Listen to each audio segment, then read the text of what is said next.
Hi friends. సంక్రాంతికి వస్తున్న 4 movie 'అనగనగా ఒక రాజు.' ఈ మూవీ కూడా చూడడం అయితే జరిగింది. అయితే జనరల్‌గా ఈ రివ్యూలో ఏంటంటే ముందు నేను 3 మూవీస్‌కి రివ్యూ ఇచ్చాను. బట్ ఈ మూవీ నుంచి చిన్న కరెక్షన్స్‌గా ఒక బెటర్‌గా రివ్యూ ఇవ్వాలనుకుంటున్నాను మూవీది. అదేంటంటే జనరల్‌గా మనకు యూజ్ అవ్వాలనమాట. మనం అంటే పబ్లిక్. జనరల్‌గా చాలా మూవీస్ రిలీజ్ ఒక లంసప్‌లో మనకి ఫెస్టివల్‌కి చాలా మూవీస్ రిలీజ్ అయినప్పుడు అందులో చాలామంది ఫ్యామిలీస్‌కి ఏంటంటే ఒక బెస్ట్ మూవీ ఏదైతే బావుందో ఆ మూవీ అందరూ కలిసి చూడాలనుకుంటారు. ఎందుకంటే మనం అంత టికెట్ ప్రైస్ అనేది హైగా ఉంటుంది. రూ. 100 లేదా 150, 200 వరకు చార్జ్ చేస్తది ఒక టికెట్.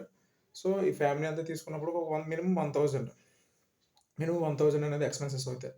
సో, మూవీ అనేవి చాలా రిలీజ్ అవుతాయి. అందులో ఒక మూవీ మనం వితౌట్ అది ఇన్ఫర్మేషన్ లేకుండా జనరల్‌గా మా మామూలుగా యూట్యూబ్‌లో చాలా రివ్యూస్ వస్తుంటాయి. అందులో కొన్ని రివ్యూస్ అనేవి కొన్ని మనకి ఫేవరబుల్‌గా ఉండవు.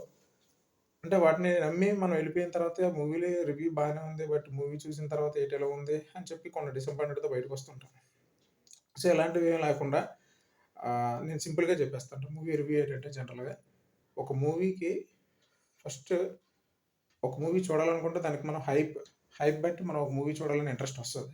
అలాగే 'పినిశెట్టి' ఫస్ట్ ఏంటంటే మనకి పబ్లిసిటీ, తర్వాత 'జాతిరత్నాలు' వంటి మంచి మూవీస్ తీసిన తర్వాత ఒక కామెడీ టైప్ మనం ఎక్స్‌పెక్ట్ చేసి ఆ జోనర్‌లో మనం చూడాలనుకోని ఎళ్తాం.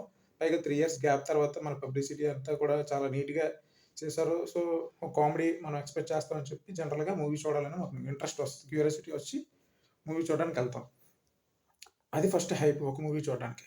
సో, మూవీ ఎలా ఉందంటే ఫస్ట్ పాజిటివ్స్ ఏంటంటే మూవీ అనేది రెగ్యులర్ కామెడీ. ఫస్ట్ పాజిటివ్స్ ఏంటంటే కామెడీ ఉంది.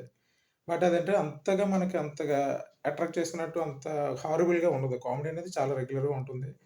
తర్వాత కొన్ని సీన్స్‌లో కొన్ని చేయలేక బోరింగ్ కొడుతుంది. ఎమోషన్ అనేది ఉంది.